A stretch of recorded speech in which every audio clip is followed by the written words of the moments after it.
Hi friends, అందరైతే అన్నం తిన్నరా? ఇగో ఇప్పుడే మేమైతే అన్నం తింటున్నాం ఫ్రెండ్స్. ఇక చూడండి, వేడి వేడి అన్నంలో ఉదయం వండిందే ఎందుకు వేస్ట్ చేయాలని అన్నం అయితే వేడి అయితే చేసిన. ఇంకా చూడండి, చింతకాయ పచ్చడి వేడి వేడి అన్నంలో. నాకైతే పచ్చళ్ళల్లో ఒట్టిమిరపకాయలు అంటే చాలా ఇష్టం. ప్రతి ఒక్క పచ్చళ్ళ చేస్తాను. నేనైతే ఎట్లుందో మా అన్నయ్య అయితే చెప్తాడు.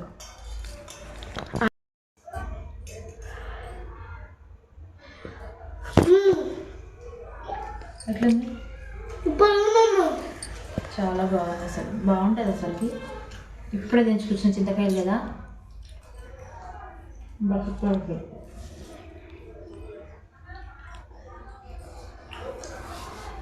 మీరు ఎంతమందికి ఇష్టమో కామెంట్ చేయండి ఫ్రెండ్స్.